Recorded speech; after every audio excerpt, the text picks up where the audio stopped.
আল্লাহ তাবারক ওয়া তাআলা কত সুন্দর করে বলছেন, তুই তোর বাপকে, তোর সন্তানকে, তোর ভাইকে, তোর বিবিকে, তোর বন্ধুকে, সঞ্চিত মালকে, চাকরি বাকরি, গাড়ি বাড়ি, ব্যবসা বাণিজ্যকে, এবং যে ঘরটা বানিয়েছি সেই ঘরটাকে 8 জনকে মহব্বত দিলি। মহব্বত তোর কাছ থেকে 3 জন পেল না, সময় পেল না, তোর সময় কোলালো না, তোর সময় জুটলো না, তুই সময় দিতে পারলি না। সেই 3 জনকে আহাব্বা ইলাইকুম মিনাল্লাহি, আল্লাহকে দিতে পারলি না, ওয়া রাসূলিহি, রসুলকে দিতে পারলি না, ওয়া জিহাদিন ফি সাবিলিহি, আল্লাহর দ্বীনকে আগে বাড়ানোর জন্য যে তোকে মেহনত লাগবে, ওই মেহনতে সময় দিতে পারলি না। পেরেছিস আব্বাকে, পেরেছিস ভাইকে, পেরেছিস বন্ধুকে, পেরেছিস সন্তানকে, পেরেছিস বিবিকে, সময় দিয়েছিস অট্টালিকা ঘরের পেছনে, সময় দিয়েছিস ব্যবসা বাণিজ্যর পেছনে, সঞ্চিত মালের পেছনে দৌড়ে সময় দিয়েছিস। আজান হচ্ছে এখন চুপ থাক, আমি ব্যাংকে আছি, আজান হচ্ছে আমি এখন দোকানে আছি, আজান হচ্ছে আমি এখন বাড়ির রাজমিস্ত্রি নিয়ে ব্যস্ত আছি, তুই চুপ থাক, দিতে পারলি না। আল্লাহ বলছেন ফাতারাব্বাসু,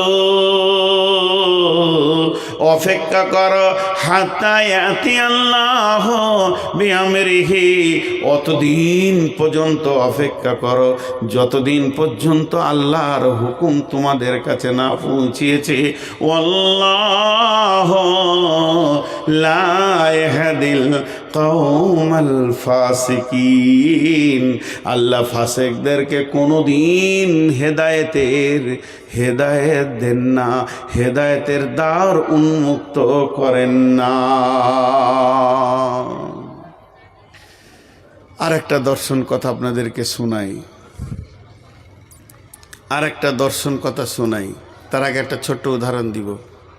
চায়ের দোকানে একটা ছেলে খিস্তি করে গালাগালি করছে। হঠাৎ একজন বলছে যে না রে, ওটা অমুক প্রফেসরের ছেলে। তখন আর একজন বলছে হতেই পারে না। খুব কনফিডেন্সের সঙ্গে বলছে, আত্মবিশ্বাসের সঙ্গে বলছে, ওর ছেলে এত নোংরা হবে, হতেই পারে না। পরবর্তীকালে গোপনে নিবিড়ে খবর নেওয়া হলো, ওটা প্রফেসর সাহেবের ছেলে নয়, ওর শালি যেটা মারা গেছে তার ছেলে। এর কাছে মানুষ হচ্ছে, কাউকে বুঝতে দেয়নি। তো এর কনফিডেন্সটা এমন ছিল কেন? বলে ওর বিচে তো এত নোংরা মাল হবে না। এটা উদাহরণ দিলাম। ঠিক একজন দার্শনিক বলছে, বেনামাজি, চোর, লম্পট, দাগাবাজ, সুদারু, জুয়ারি, তারপরে রান্ডি, বেশ্যা, এদেরকে দেখে যদি কারো কলিজাটা না ফাটে, উফ উফ, লোকটা জাহান্নামের দিকে চলে যাচ্ছে, চোখে পানি না আসে। রোগটা দেখেন, এই লোকগুলোকে দেখে ওর কলিজা ফাটছেও না, চোখে পানি আসছেও না। বলছে তুমি খুঁজে দেখে লাগাও, লোকটা রসুলের উম্মত নয়, উম্মতের লিস্টে ওর নাম নাই। কোন দিকে যাবে? হ্যাঁ, কোন দিকে যাব? আছি ব্যবসালা, হায়া শরম লজ্জা বিক্রি করে আছে।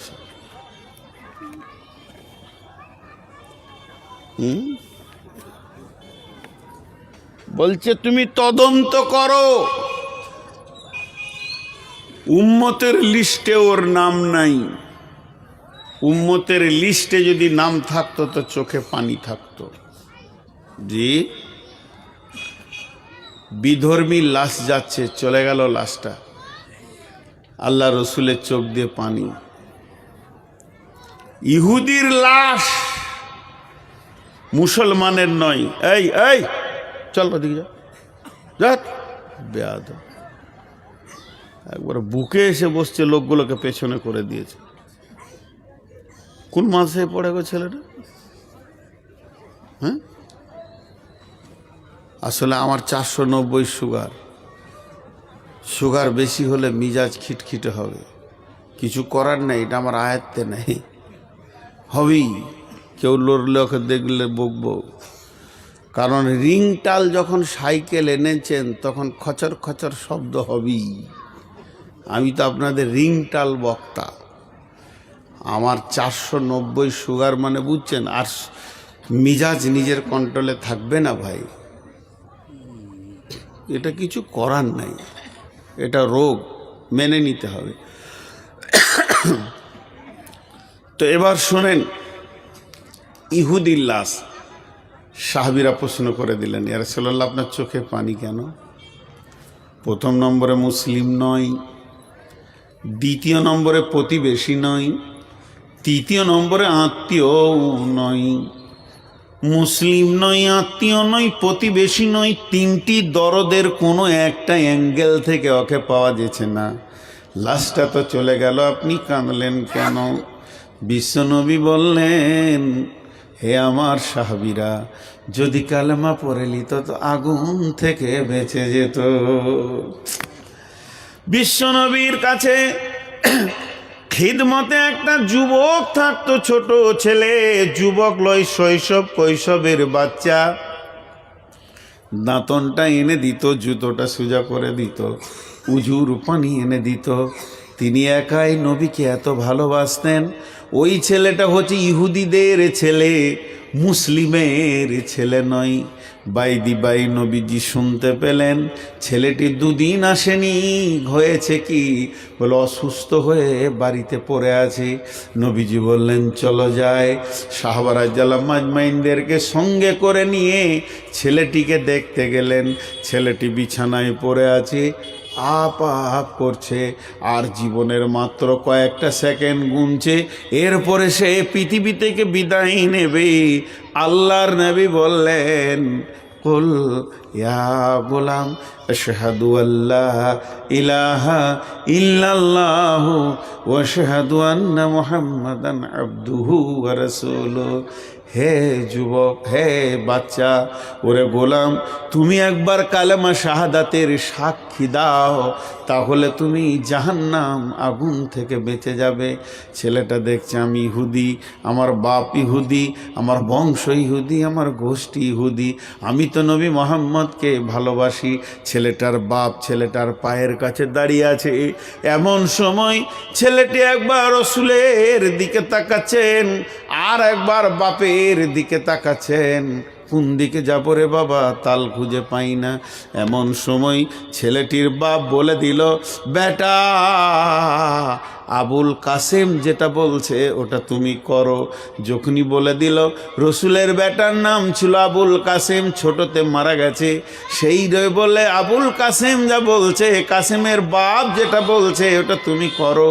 ছেলেটি বলল, আশহাদু আল্লাহ ইলাহা ইল্লাল্লাহু ওয়া আশহাদু আন্না মুহাম্মাদান আবদুহু ওয়া রাসূলুহু।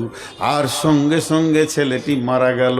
যখনই মারা গেল, বিশ্বনবী সাহাবীদেরকে নিয়ে বের হয়ে আসছেন ঘর থেকে, আর বলছেন ছেলেটি চিরদিনের জন্যে জাহান্নামের আগুন থেকে বেঁচে গেল। বন্ধুরা আমার, শিক্ষা কোথা থেকে শুরু?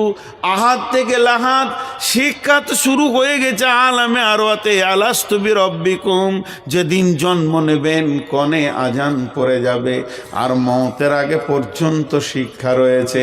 তাবলীগ ওই রকম ধরনের বন্ধুরে, তাবলীগ এত গুরুত্বপূর্ণ জিনিস। তাবলীগ বয়স মানে না, যেদিন পৃথিবীতে আসবেন কানে তবলীগ পড়ে যাবে, আজান হয়ে যাবে। তবলীগের এত গুরুত্ব আছে, তাই বিশ্বনবী বললেন কালেমা পড়ে নাও। হযরত উমরের জামানায় হযরত উমরের জামানায় বিশ্বনবী ছিলেন না, পৃথিবী থেকে চলে গেছেন। হযরত আবু বকর চলে গেছেন। দাপিয়ে মুসলিম জাহানের যিনি খলিফা হয়ে দুনিয়া করছেন তার নাম হলো উমর। উমরের জামানায় শাম কিংবা সিরিয়াতে এক মাস্তান ছিল, অতল এলাকায় আঙুল ঘুরিয়ে খালি মাস্তানি করত। ওর কথার বাইরে কারো চলার ক্ষমতা ছিল না। ওর নাম ধরলেন জীবিত মত। কেউ যদি ওর কথার বাইরে চলতো, ওই লোকটি আর পৃথিবীতে বেঁচে থাকার অধিকার রাখত থাকতো না। এত কুখ্যাত লোক বিশ্ব নবী হযরত উমর দুইজন সাহাবীকে পাঠালেন, যাও ওর কাছে গিয়ে কালেমার দাওয়াত দাও। দুইজন সাহাবী একদিন নয় দুদিন নয় হেঁটে যেতে তাদের সময় লেগেছিল 2 মাস। 2 মাস যাওয়ার পর তার গ্রামে গিয়ে পৌঁছালো। জিজ্ঞেস করলো, ভাই অমুকে মাস্তানের বাড়িটা কোথায়? বলে, কোথা থেকে এসছো? ওর নাম তো নিচু। তোমরা কোথা থেকে এসেছো? বলে, আমরা এসেছি মক্কা মদিনা শরীফ থেকে এসেছি। বলে, যাও। তার সামনে গিয়ে যখন পৌঁছালো, তারা গিয়ে বলল, হে আল্লাহর গোলাম, ও আল্লাহর গোলাম, তুমি কালেমা শাহাদাতের সাক্ষীটা দিয়ে দাও, তাহলে তুমি জাহান্নাম থেকে বেঁচে যাবে। আর তোমার মতো একটা হিরোকে নিয়ে ইসলামের অনেক বড় কাজ হবে। ও অনেকক্ষণ বলল, একটু বোঝাপড়া করি। বোঝাপড়া করে বলল, বন্ধু আমি কালেমা পড়ব, কিন্তু 2খানা শর্ত আমার রয়েছে। সেই শর্ত 2টি যদি কেউ মেনে নেয় আমার কালেমা পড়তে অসুবিধা নেই। লোকটি বলল, 1 নম্বর শর্ত হচ্ছে আমি কালেমা পড়ার পরে পরই উমারের মেয়ের সঙ্গে আমার বিয়ে দিতে হবে। উমার আমার শ্বশুর হবে, আমি তার জামাতা হব। 2য় নম্বর শর্ত হচ্ছে উমার 22 লক্ষ বর্গ মাইল 18 লক্ষ বর্গ মাইল তিনি শাসন করছেন, অর্ধেকটা আমার হাতে তুলে দিতে হবে। শ্বশুর হবে অর্ধেক মালিক রাজ্যের, জামাইও হবে অর্ধেক মালিক রাজ্যের। তাহলে আমার কালেমা পড়তে কোনো অসুবিধা নাই। ওই 2টি লোক অনেক ভেবে চিনতে বলল, তুমি যদি কালেমা পড়ে লাও, কালেমা শাহাদাতের সাক্ষী দিয়ে দাও, তাহলে তুমি তার পৌতুলিকতা থাকলে না, তুমি মুশরিক থাকলে না, তুমি মুসলমান। তোমাকে মেয়ে দিতে অসুবিধা নাই, তোমার কোলে মেয়ে তুলে দিতে অসুবিধা নাই। এটা না হলে উমারকে আমরা বুঝিয়ে পারবো, তবে অর্ধেক রাজ্য দেবে কি না এই বিষয়ে অনেক বোঝাপড়া আছে। বলে, তাহলে তোমরা বুঝে এসো। এরা আবার মদিনায় ফিরে আসলেন। 2টি মাস চলে গেল। হযরত উমর বললেন, খবর কি? তোমাদেরকে যেখানে পাঠিয়েছিলাম 2জন বললেন, আমিরুল মুমিনিন খলিফাতুল মুসলিমিন ওই ব্যক্তি বলেছে কালেমা পড়ে লিব, কিন্তু শর্ত হচ্ছে 2টি। একটা আপনার মেয়েকে বিয়ে করবে সে, আর দ্বিতীয় হলো অর্ধেক রাজত্ব তাকে দিয়ে দিতে হবে। বলে, তোমরা বলেছো কি?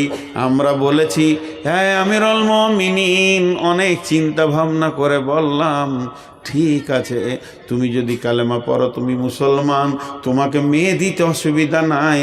এটা কম করে আমরা খলিফাকে বলে রাজি করে দিব।